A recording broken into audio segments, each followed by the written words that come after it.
Samantala, matapos manalasa ang bagyong Grising itong weekend, isang panibagong low pressure area na naman po ang nabuo sa silangang bahagi ng bansa. At batay sa taya ng Pag-asa, mas lumaki pa ang posibilidad na maging bagyo ito. Kaya naman, alamin natin ang update niyan mula kay Pag-asa Weather Specialist Lian Loreto. Magandang hapon po sa ating lahat at narito na po ang ating latest weather update galing po sa Pag-asa Weather Forecasting Center. Noong 8 a.m. po, kaninang umaga ay ito pong si Tropical Storm Vifa o yung nakaraan pong si Bagyong Grising ay huli po nating namataan na sa outside na po ng ating Philippine Area of Responsibility at sa kasalukuyan wala naman po itong epekto sa ating bansa. Ngunit ito pong may bago naman po tayong low pressure area na namataan po natin sa silangan ng southeastern Luzon at sa ating pagtaya ay maaari po itong kumilos pa northwestward at sa ngayon medium chance po ang development nitong low pressure area at posible po ito ay maging bagyo pagdating po ng Wednesday o Thursday. Samantala po habang ito'y nagde-develop yung low pressure area ay posible po na ito'y hatakin nito ang southwest monsoon o habagat kaya patuloy po yung mga pag-ulan natin dito kasama na po dito sa may Zambales, Bataan at Occidental Mindoro at dahil nga po tuloy-tuloy yung mga pag-ulan natin, posible po yung ating mga flash floods at landslides lalo na po sa mga bulubuntuking mga lugar at sa mga low-lying areas.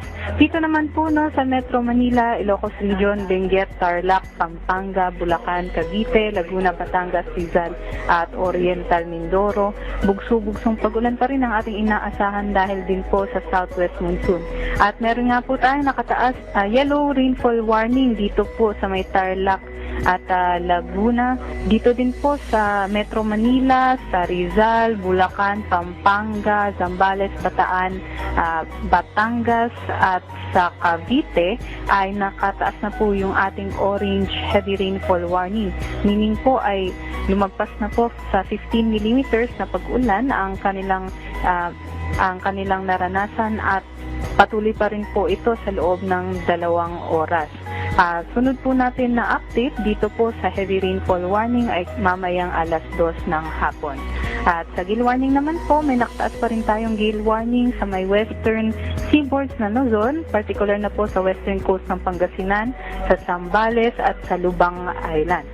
Para naman po sa Visayas, sa rest of Luzon, Zamboanga Peninsula, Northern Mindanao at sa rest of Mindanao po dahil sa southwest monsoon patuloy pa rin po yung ating makulimlim na panahon pero sa Mindanao po ay maaliwalas naman na po sa ngayong araw hanggang sa susunod na mga araw.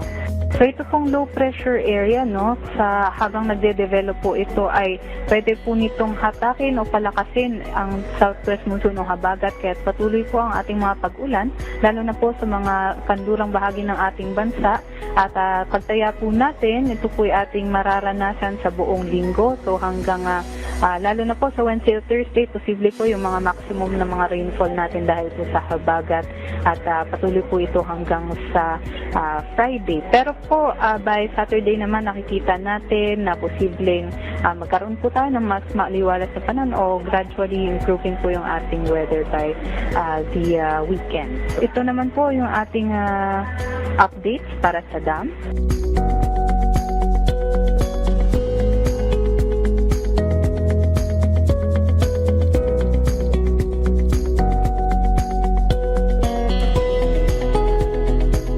At yun naman po ang latest galing dito sa Pag-asa Weather Forecasting Center. Ito po si Lian Loreto. Maraming salamat, Pag-asa Weather Specialist Lian Loreto.